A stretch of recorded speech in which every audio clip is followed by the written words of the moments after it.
Eto na naman tayo, hindi pa nga po nagpo 40 days si nanay, sumunod naman nga po itong si tatay. Bali siya nga po kapatid ni mama, nakapitbahay nga po namin. Nakakalungkot man nga pong sabihin, pero tuluyan na nga po siyang namaalam. At ang kanya nga pong matagal na paghihirap, ay siya nga pong namahinga na yun. Naalala ko nga lang din po yung eksena na to. Nakatulad nga din po ni nanay, nung nalaman niya pong buntis nga po si Dayan, talaga nga naman din pong napakasaya niya. Buntis si Dayan.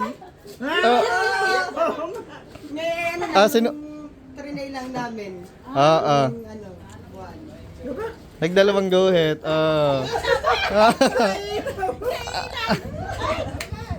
Magkakaapo ka na.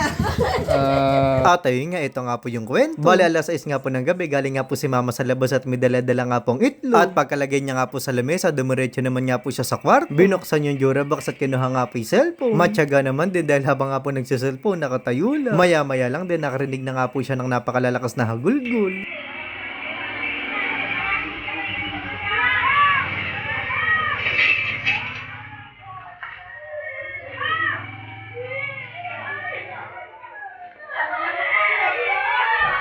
Sobrang nabigla nga din po si mama sa mga hiyawan. At sigurado nga sa pilingan niya, alam niya na nga po yung nangyari. Tapos yung mga tao nga po dito sa bahay, isa-isa na nga din po naglabas. At kung napanood nyo nga din po nung nagbukas nga po kami na alkansya, balik kakatapos nga lang din po namin nun mag-video. At katulad nga din po ni mama, alam ko na nga din kung para saan nga po yung mga iyakan na yun. At pagpunta ko nga po sa aming kapitbahay, yan nga po yung bumuo. Unti-unti na nga pong nawawalan ng hininga yung kapatid ni mama. At sa ilang saglit na nga lang po ng kanyang buhay, nakapaligid na nga po yung mga mahal niya sa buhay. At sa pagkakataon nga po niya, binubulungan na nga po yung tatay na. Binubulungan na magpahinga. Hindi ko naman na nga din po nakaya, kaya lumayo na ako, tumingin na nga lang po ako dito sa harapan ng bahay. At yan naman nga po si mama, bumalik nga po sa kwarto, tinatawagan nga po isa nilang kapatid na nasa malayo. At kahit nga po pa isa-isa na nga lang po yung hinga ng aming tatay, ay patuloy pa nga po niya inilalaban dahil gusto niya nga pong mabuhay. At lahat nga po kasi ng kapatid ni mama nandun na nga din po sa paligid ng tatay namin. Pero sa pagkakataon nga po nung kinausap nga po ng kapatid nila mamang nasa malayo yung tatay namin, dahil siya nga lang po walat, siya nga lang din po siguro yung hinintay. Tuluyan na nga po huminto yung hininga ng tatay namin.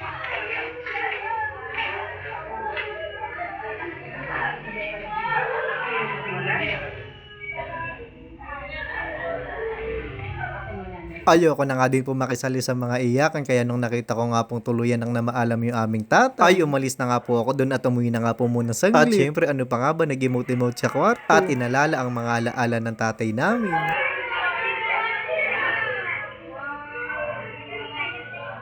Siguro nga din, isa nga din po to sa naging dahilan kung bakit nga po nabuksan na namin yung alkansya namin. At para kahit papano may padagdag nga po sa pamalengke, ay pinaabot ko na nga lang po kay mama sa asawa po ng tatay namin. Tapos paglabas ko nga ulit ng alas 9 ng gabi, meron na nga po damar at may nagsusugal na. At bandang 10:40 na nga po ng gabi, ay dumating na nga po yung service ng punerarya. At buhat-buhat na nga po nila yung tatay namin na nakahiga nga po sa kabaho. Makakasama mo na tatay yung mga kapatid mo, saka nga si lolo at lola. Masakit mo. Pero tanggap na nga namin ng iyong pagkawala. Dahil alam namin na wala ka ng sakit na mararamdaman. At ikaw nga ngayon ay payapa na. So paano tatay, hanggang sa muli natin pagkikita. Bye-bye!